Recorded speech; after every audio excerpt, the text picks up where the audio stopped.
So with Fabrizio Romano giving us our first Here We Go of the summer, we're back to review 16-year-old Ecuadorian wonderkid from Independiente del Valle, Johan Martinez. And the big question is, will he join the star-studded list of South Americans that have blessed Newcastle's history, or will he become another forgotten talent? I'm Adam, this is Two for Joy. If you're new around here, get down there, like and subscribe. We're on the road to 1,000, and without further ado, let's get into it.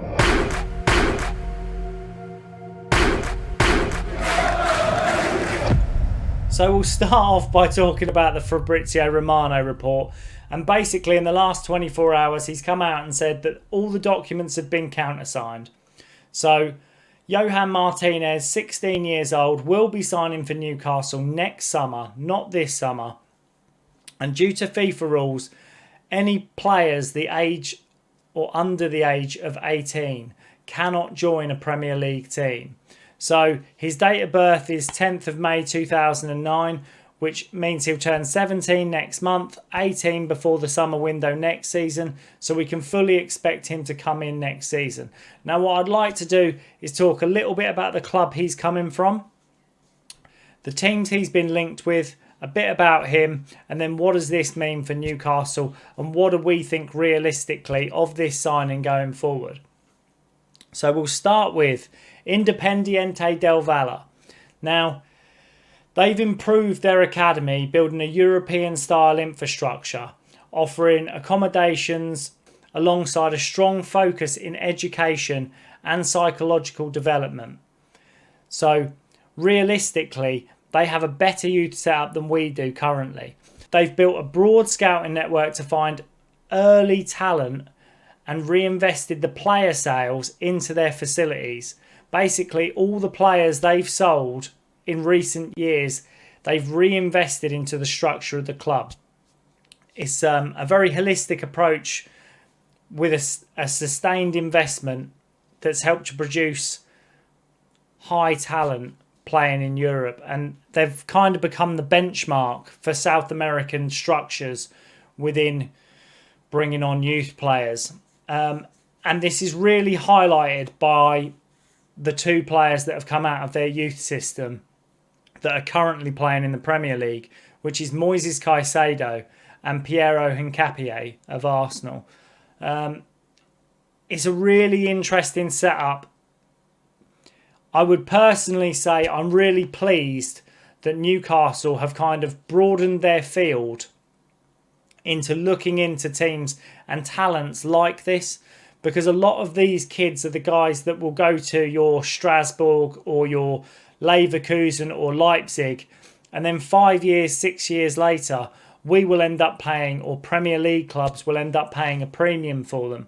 So in a positive way, it's great that Newcastle have started early doors and got in there quickly.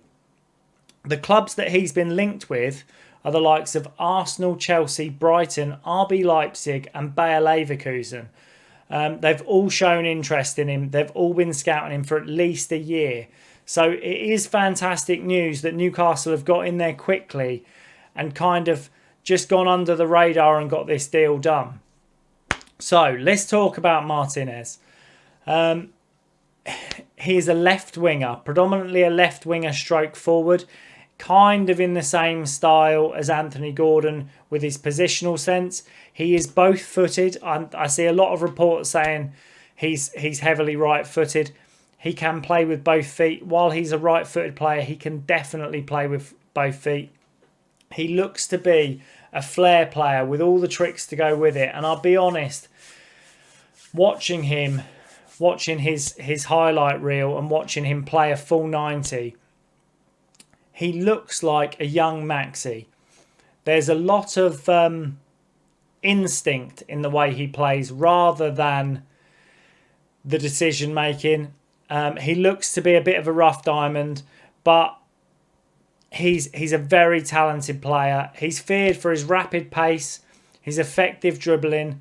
The youngster's popped up on the radar of multiple clubs across Europe, so he kind of has to be. But his fast, direct, and especially strong in the 1v1 situations. Now, his current record, and this is really hard to find, but his current record for the under-17s of Independiente del Valle, he has played 35 games, scored 6 goals with 7 assists. His current successful dribbles per 90 is 4 per game and a pass completion rate of 75%. Really, the main talking point of this is whether we believe he will join that list of star-studded talent from South America that's littered through Newcastle's history, or whether Newcastle will fail with our youth approach. And the big thing for me is, in our current management, Eddie Howe is not known for bringing players through the youth setup. We've seen it this season. Even when we're short of players, even when we don't have fit and ready first team players, we are tentative to bring on youth players. We are tentative to bring players into the team. The likes of Leo Shahar, Park Sung-soo. It's worrying knowing that we've got a talent coming in next season and the system isn't set up or designed for these players to flourish. And the big talking point for this one really is, do we believe that Newcastle in 18 months can restructure this youth setup into bringing on talent? I mean, our under-15s just won an international tournament, beating the likes of Juventus, Bayern Munich, Chelsea and Man City in the final to crown themselves champions.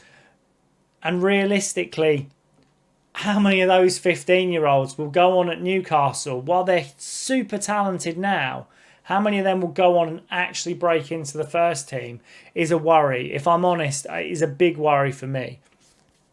I do believe Newcastle need to look into not only restructuring the youth setup, but developing or bringing in coaches. I mean, I've spoke to people in the comments of the last videos, and realistically, our youth setup, it lacks in quality. And this is something that I really hope that David Hopkinson will go through and review.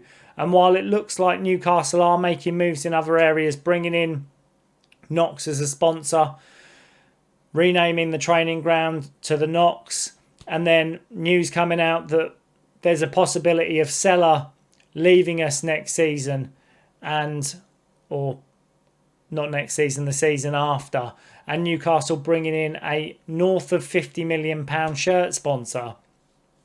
Realistically, how are we going to invest this money?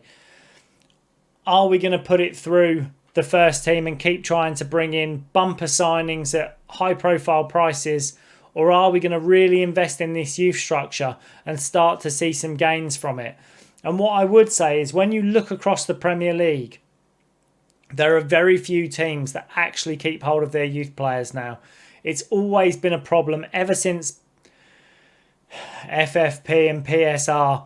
And I hate this, that youth players become more profitable to sell than they do to keep. And I do believe that there should be financial leeway given for teams that bring through promising young talents. Like I say, let me know in the comments. I'll keep it short. Like and subscribe. Let me know your opinion. And hopefully, guys, I will see you in the next one.